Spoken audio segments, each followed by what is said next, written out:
Hi, welcome to Whatcom County's Water Adjudication Overview and Water Rights webinar. My name is Mike Mason from Aspect Consulting, joined by my colleagues Jill Van Hooley and Cara Coleman. This webinar is recorded following a live public event that was held on September 23rd in Ferndale for the public to understand water rights and the adjudication process, specifically focused on residential well use. And Jill and Cara are going to talk to this content again here, and the county is going to post it on their website, so anyone who wasn't able to make the live event can access it. I'll hand it over to Jill. Thanks, Mike. So welcome everyone tonight, or I guess this morning. I have the pleasure, why don't we go to the very first slide? Oh, here we go. So I have the pleasure of talking with folks about what is a water right, which is kind of why we're all here tonight. And let's kind of start at the most basic level. So what is a water right? A water right is the right to a beneficial use of a reasonable quantity of public water for a beneficial purpose during a certain period of time that occurs in a certain place. So I realized that was a bit of a mouthful, but at its core level, a water right is going to define how much water you can use. There are certain attributes to that. I think one of the most important ones is your rate of withdrawal, and that's usually presented here. You see QA, which is the quantity annualized, and QI, which is the quantity instantaneous. So this is the annual quantity of water that you can use. And because we live in Washington and have to have an archaic measurement, our measurement is acre feet per year. An acre foot is the amount of water that it would take to cover an acre a foot deep and is 325,851 gallons. We are going to help you figure out how to convert your own water use into that. That's QA. QI is your rate. For groundwater, that's always measured in gallons per minute. And for surface water, it's measured in cubic feet per second. Your water right is also going to define where the water can be used. If you're an irrigator or a water system, your water right has a particular place where that water can go. It's also specific to your source, your well, your wells, a stream, with a specific source that you can use it, and then also what you can use it for, which is your purpose of use. So a water right is a right to use water, but unlike other types of property rights, people in Washington don't own the water. So next slide. So that begs the question, who does own the water? And what we can tell you that in Washington State, water is owned in common by the people. So we own it, but we have a right to use it.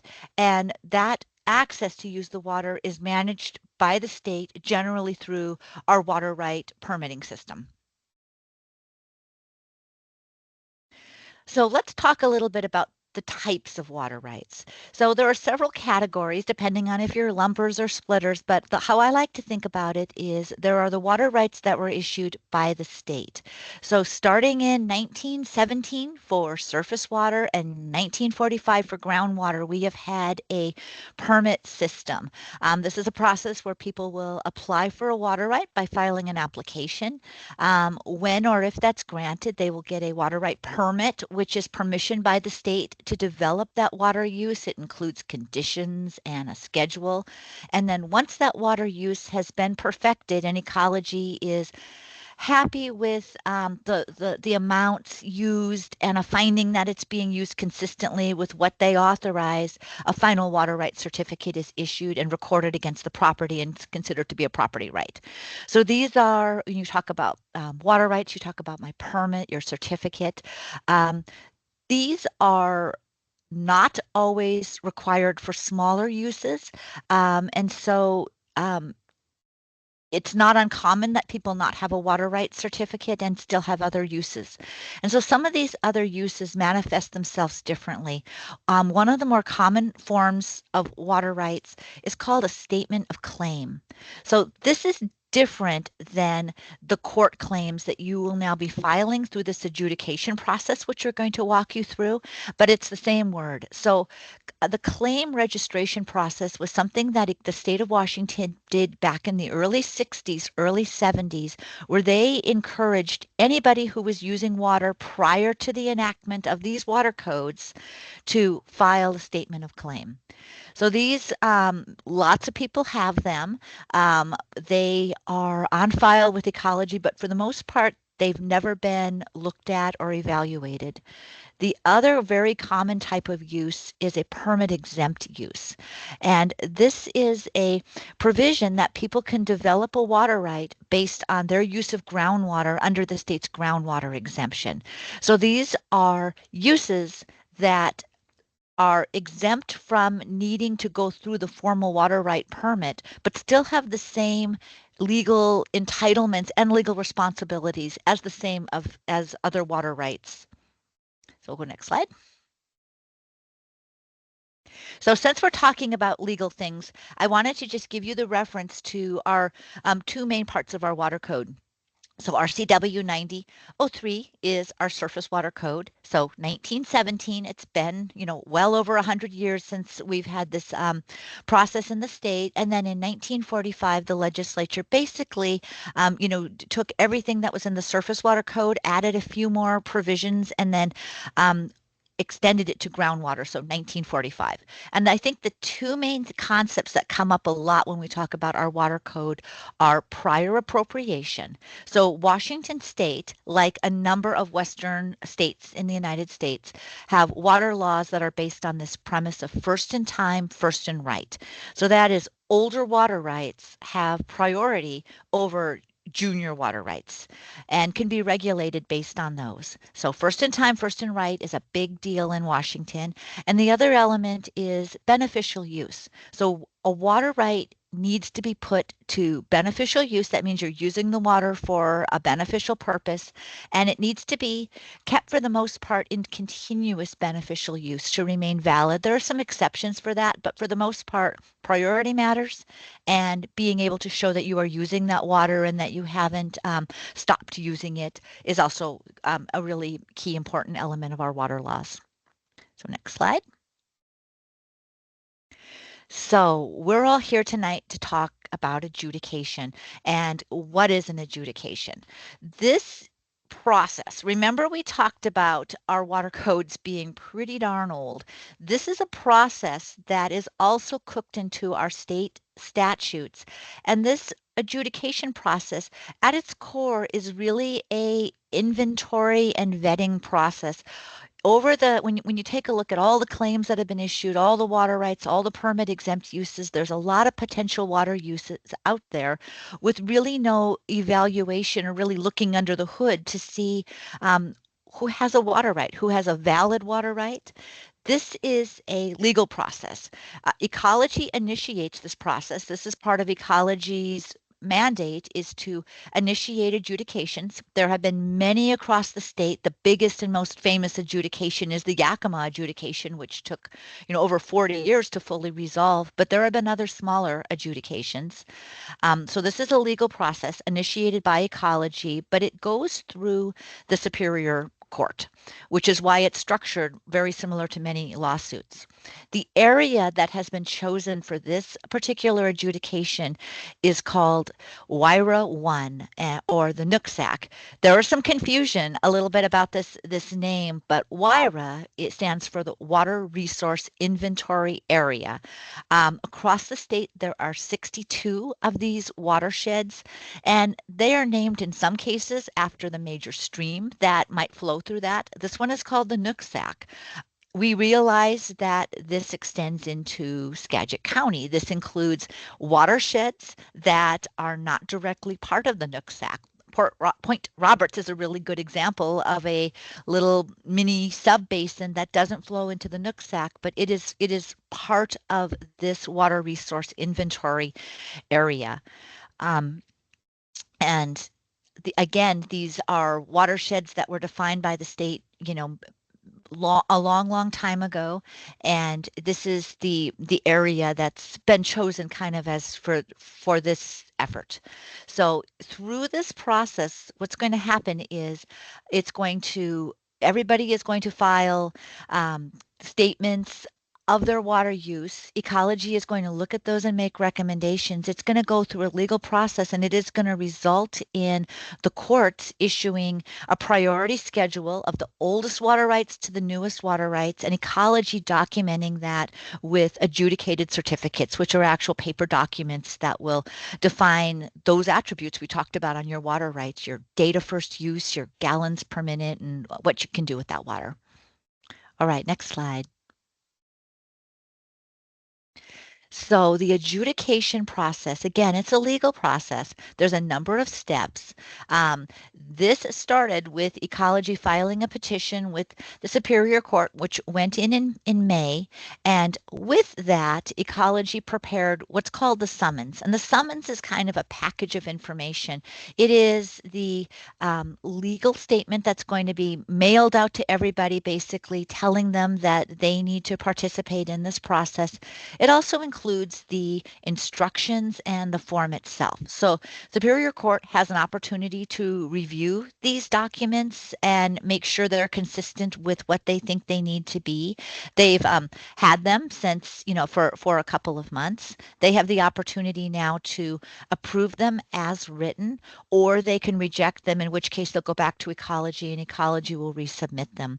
This process, we are here right now in that they're reviewing them, but we're actually very close to bumping down to this next line. There's a hearing, a Superior Court hearing that's this week. I think it's on the 26th for those who are seeing this right now, that will give us some certainty. And once the Superior Court has approved these summons and the instructions and the forms, Department of Ecology is going to mail this package of information by certified mail out to all potential claimants that are in the whole watershed. And from the time that you get that, you're going to have at least a year to respond to it and fill out your court claim. All right, next slide. So timeline, we're expecting that these court claims are going to go out late this year or early next year. Folks will have a year to turn those in.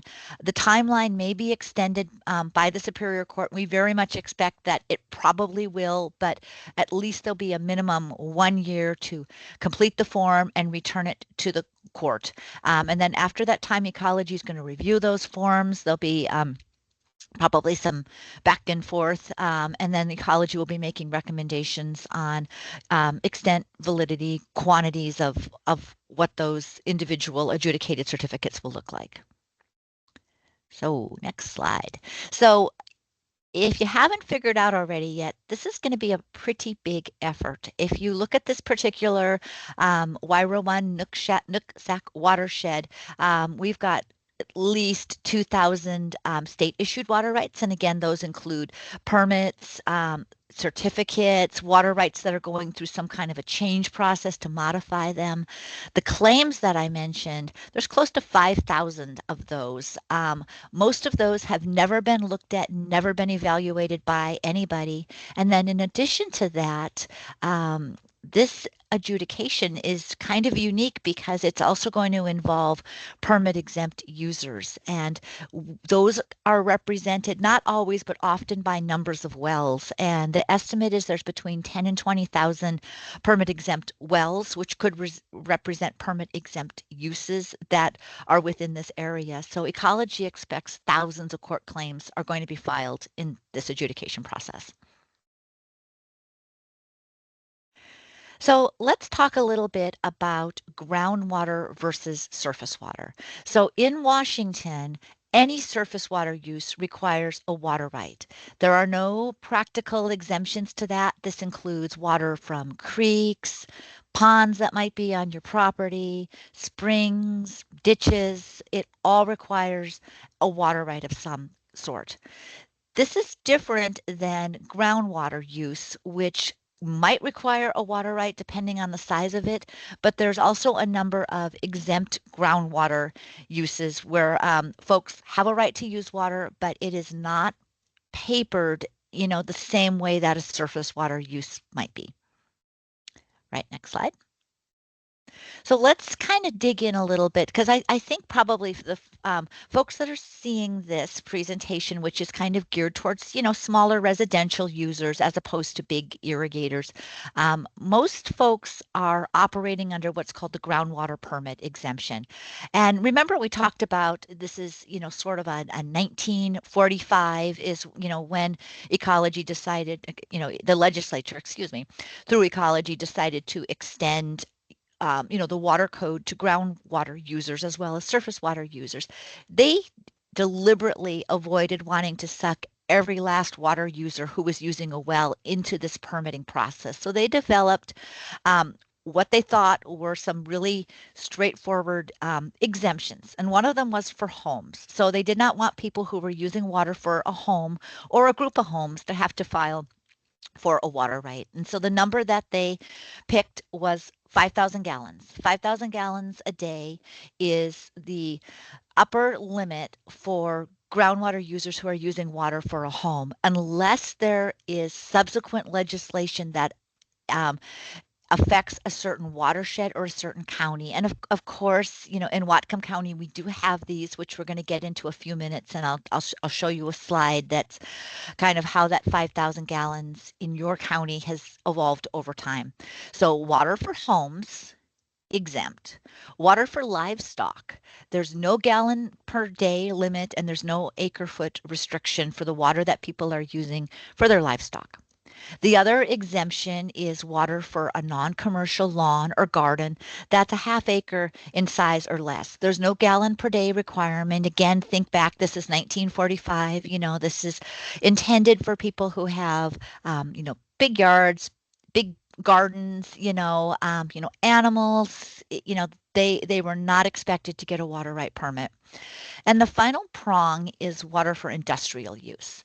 And this includes water for commercial agriculture, but is really intended to capture, small scale industrial type uses that people might have.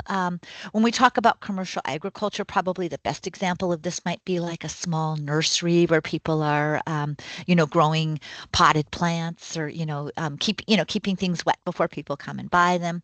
But so the four of these kind of make up what we consider to be exempt uses that people might be using a well for. So next slide. So continuing on, there's a couple things that are important to kind of, recognize when you're looking at this. So the exemption is project based. It is not based, it is not a per well exemption. It is based on what a project is, and it needs to consider the entire intent of the use. So, you can't put in 20 homes and drill 2 wells and claim 2 5,000 gallon exemptions. It needs to kind of look at the project in its entirety. But those exemptions can be stacked. And again, a really good example of this is if you have water being used for multiple homes. Maybe you have a small, mobile home park or an RV park, and you've got, 5,000 gallons a day being used just for domestic supply. You can also have a yard and garden, a play area that half an acre though is for the whole project. So it's could be multiple homes and a half an acre. It could also be water being used for stock, and it could be water using for industrial type uses. So stacking is important when you're filling out, thinking about your water use. And the other element that is really important is that these are not papered. People, may get concerned when they go and start, trying to research and like, where's my water right? I'm using water for these purposes.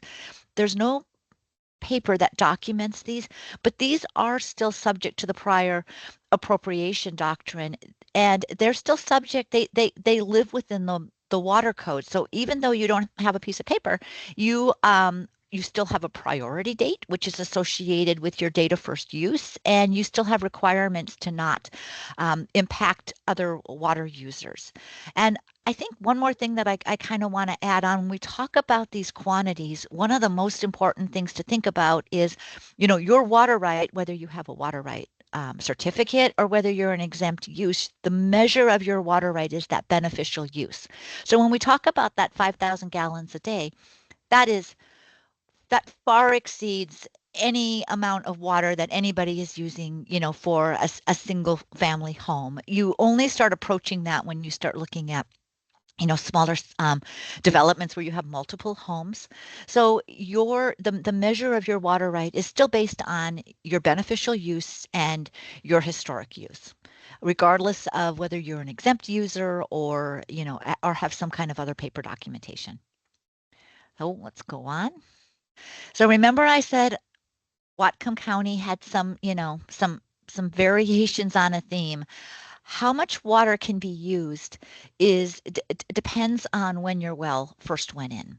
So Whatcom County, the Nooksack, this is a watershed that has gone through some regulatory processes. At the very bottom of my slide where it says kind of read the fine print, there are some references to some different planning processes. So the very first one, RCW 9044, that's the groundwater exemption. So outside of any other planning process, you've got your basic, your four exemptions, your 5,000 gallons a day, your half an acre of irrigation. But things started to change, and folks may remember, a few years ago, where there started to be restrictions on being able to drill exempt wells. There was a series of different planning processes that went into effect that limit how much water can be used. And so you'll see wells that went in 2008 to 2018 to 2020. They still had that 5,000 gallons, but there were limits to how many gallons per day could be used per homes. And then after June 26th of 2020, there was a completely different planning process that went in that established limits for homes that were going in. And this was to protect in-stream flows, protect senior water users, protect, irrigation. And there are new limits that if you've got a group of homes, you're going to be limited to 3,000 gallons a day for a limit of homes. And each of those homes, it's expected, are going to be using about 500 gallons a day. And this 500 gallons a day was established through a public planning process, and it looked at what do typical homes use throughout the county. It was intended to be, to be generous and to capture a reasonable snapshot of what people were using. So depending on when your well went in, if you're a more recent user, you're going to have a different number than if you were, using water back before 2018. So shared wells. This is, you can be using a well just for your home. There's all kinds of variations though, and you're going to have larger water systems, which are your Group A water systems, which are 15 or more connections. You're going to have Group B, which is less than 15 connections. And then you're going to have these very small shared wells, which are generally also Group Bs, or they might be just a small two-party well. And the reason understanding what to do is if you are on a shared well is important is because this is going to affect who is going to be responsible for filling out some of those documents. So if you are part of a Group A system, or if you are being served by a municipal water system or a PUD or a water district, these are situations where there's almost certainly going to be a water right document in play, probably a water right certificate, because if you have more than 15 connections, you're probably using well more than 5,000 gallons a day and you need a water right. So in these cases, the documentation is going to be sent out to an authorized representative who will be responsible for signing that court claim form on behalf of everybody who is getting water. And moving down to this bottom one, if you are on a shared well, if you've got a two-party well and you are sharing water with a neighbor, every homeowner is going to be filling out that court claim for their own use, but they're going to be referencing the same well. And this middle category, this less than 15 connection, is something that's somewhat still in flux. It's going to depend a lot on the structure. In some cases, you may have a small water system that is being operated for all practical purposes just as effectively as a big water system. And there may be somebody who is dedicated by perhaps a homeowners association who's going to be responsible for filling that out. Some of these are going to be exempt. Others may have a water right, and this is one that we're just going to have to kind of stay tuned and sort of monitor and figure out who is going to be responsible for filling those out. So next slide. Yeah, so I'm going to turn this over to Cara, who's going to talk about some of the tools that we're developing and things that you can do to start figuring out how much water you're using and getting prepared. Thanks, you guys. Okay, thank you, Jill. So again, Cara Coleman with Aspect Consulting.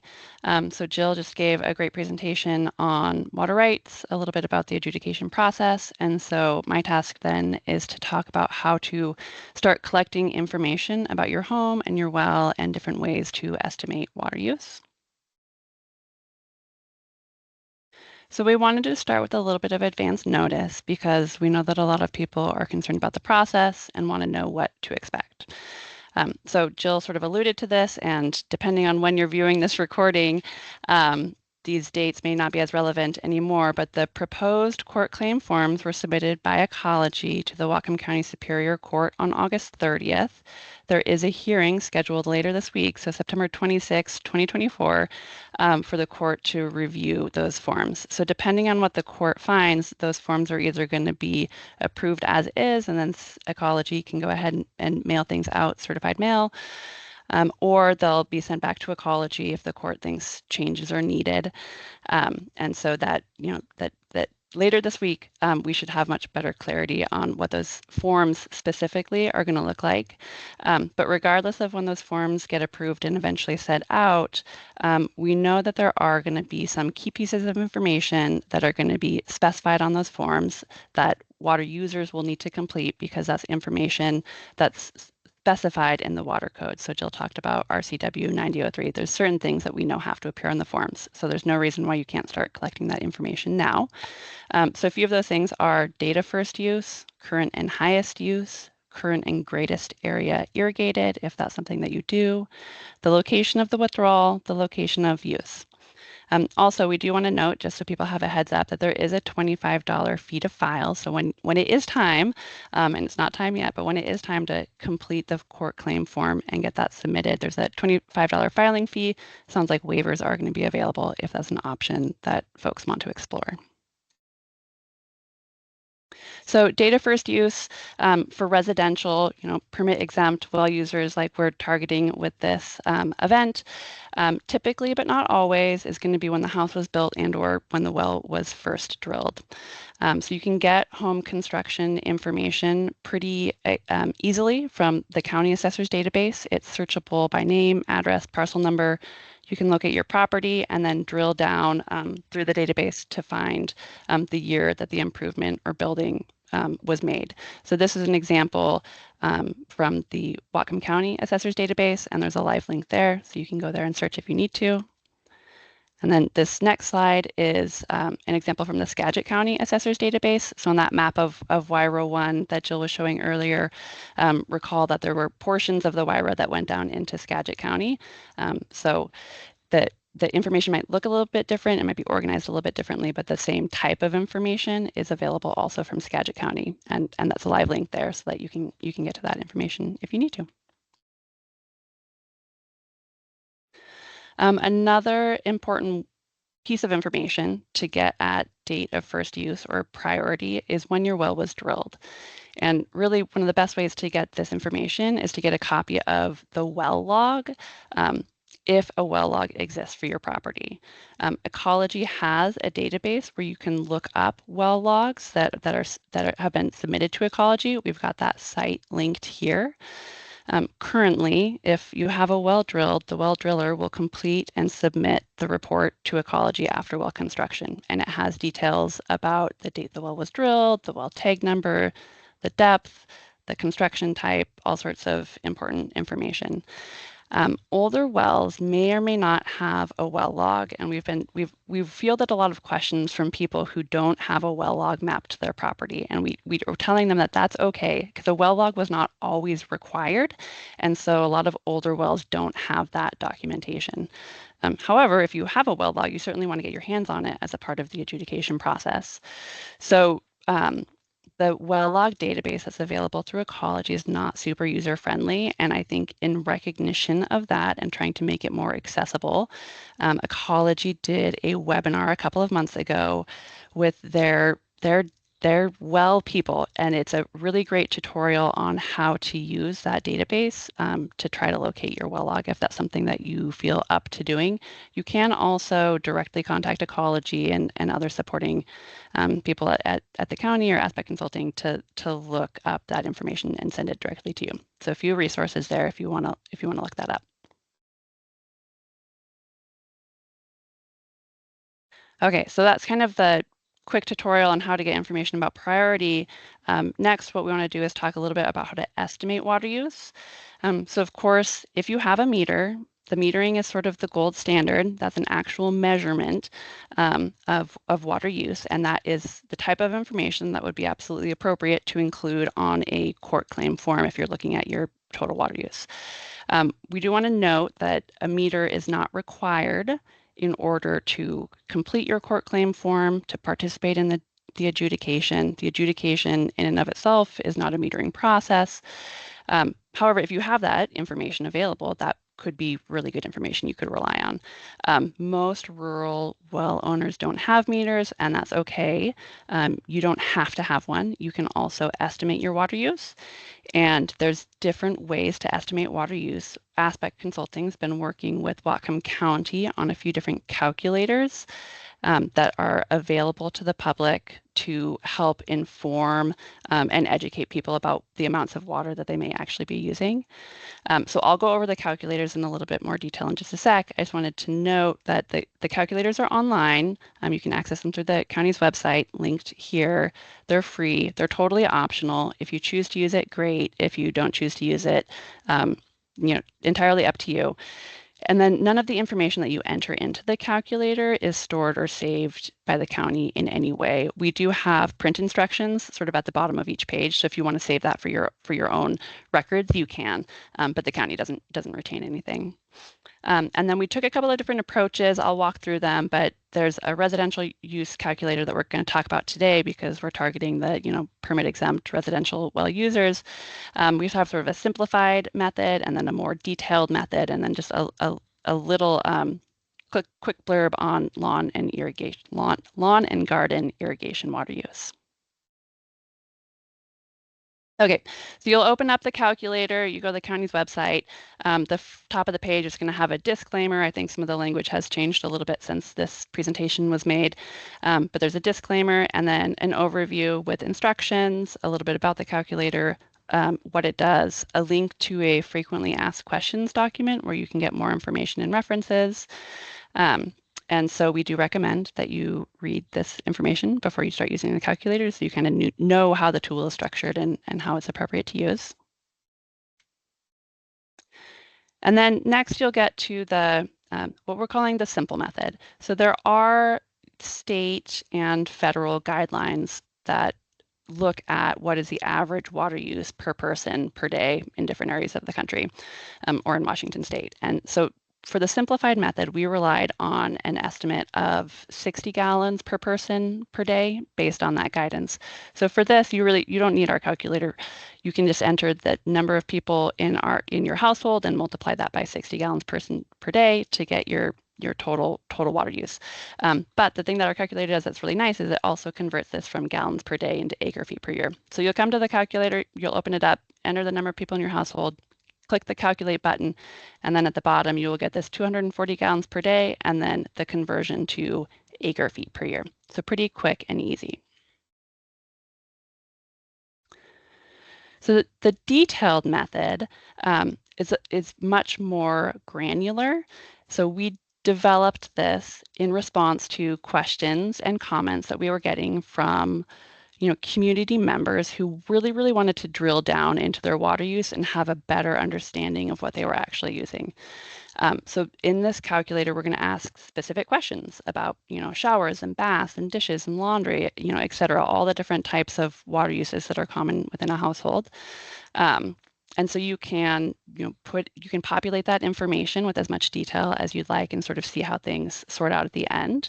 There are always questions and comments about this, so I do want to acknowledge that this detailed method is far more detailed than what you will ultimately put on your court claim form. It is, however, a tool that some people find useful to better understand their patterns of water use. So Ecology is not looking for information this specific. This is information that we developed in response to community comments to have this level of detail. So this screenshot here is from the calculator. It just shows, it looks like the shower and bath section. So there's gonna be questions like, how many showers are taken each day? What is the average length of each shower? What's the flow rate of your shower head? You may or may not know all of this. We have pre-populated some of this with average values based on references that are linked in the FAQ document, so you can play around with things as you see fit.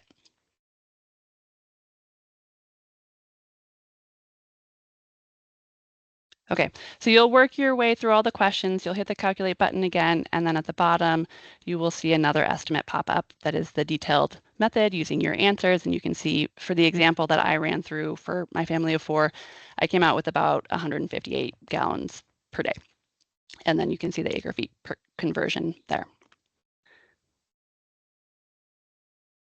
So the last little piece is about lawn and garden irrigation. We have a whole separate calculator that is geared towards irrigators who are growing, crops commercially or who have large gardens, like exceeding a half of an acre. This tool we built in just for the more residential, smaller operations where you have a lawn or a garden, and to help people get a sense of how much water that uses. And so here you just need to enter the combined size of your lawn or garden in square feet, hit the calculate button, and then on the back end, what you're not seeing is we have calculations that are based on standard irrigation methods and efficiencies based on pasture and turf grass. So that's probably more detail than this group needs to know, but just know that there's certain assumptions that are built into the calculator on the back end, and if you have a big irrigation operation, it's more appropriate to use the irrigation calculator. But in the end, you will get your results, which converts you the size of your irrigation area to acres, and then also gives you the estimate of annual quantity in acre feet per year. So the next question we would get typically is, okay, so if I need to know that the size of my lawn or garden, like how do I get that information? And so Whatcom County has what we're calling the Adjudication Resources Explorer. So it's a web map linked here. And this map will allow you, it's searchable. You can enter your address and sort of zoom to your parcel. I'm not going to do the demo, but there are instructions once you get into the web map, instructions on how to use it. And then soon there will be sort of a video tutorial that you could watch that also walks you through how to navigate the web map. One of the other cool features about the web map, aside from just measuring acreage of irrigation, is that we also have embedded in there all the county parcel information. So rather than going to the assessor's database, as we talked about earlier, to get that, you could also access that same information through the web map. And there's also a lot of historical aerial imagery in the web map, which is really important, particularly for demonstrating continuous beneficial use of water for irrigation purposes, when you can look at old aerial photos and see that. Okay, so other calculators I've kind of alluded to. Today we talked primarily about the residential water use calculator. We also have one that's specific for irrigation demand that's live on the county's website now, and one for livestock and other miscellaneous uses, which is coming soon, but may be available by the time you watch this. And then also Ecology has a database online that they store all of their water rights. So the papered water rights, the permits, the certificates, the old claims, they store all those in this database. And it's, again, not the easiest database to navigate, but they are updating that specifically in WRIA 1 to help make it more accessible to people involved in the adjudication. So that's not live yet as of September of 2024, but hopefully that's coming soon and will be user friendly. And so people who do have paper documents, that will be more accessible to them. And then lastly, we wanted to leave people with something actionable. And so what can you do now to prepare? So one, we do want to reiterate at the time of recording, you can't file your court claim form yet, but those are expected to be mailed late 2024, early 2025, and then you'll have a year to complete the forms. So keep your eyes open for that. Use the resources that are available. The Washington State Department of Ecology has a website with a lot of great resources and information, and so does Whatcom County. So to learn more about the adjudication process, you can also call or email questions to Ecology or to Whatcom County, and there's some contact info on the next slide. And then start collecting information about your water use. So now you have, hopefully after this presentation, some ideas about what to start thinking about and looking out. So we'd recommend you, waste no time, go ahead and get started. And then optional, but possible if it's something that you're interested in, is that the Superior Court is getting set up for e-filing through the adjudication, which is exciting. So you can, if you want to register for e-filing, you can do that now by going to the county's website, which is linked there. Okay, so we are at the end of the presentation. This recording is going to be posted to the county website. The slides are going to be posted to the county's website. And then also as a part of this event, the county took questions from people when they registered for the event, and then also took questions from people during the event. And so we are going to be posting sort of a Q&A from the questions that were received. So with sort of the responses that are most appropriate at the time with the information that we have, knowing that some information may change or evolve over time, but want to make that resource available to folks, so that will also be posted to the county's website. And with that, thank you very much.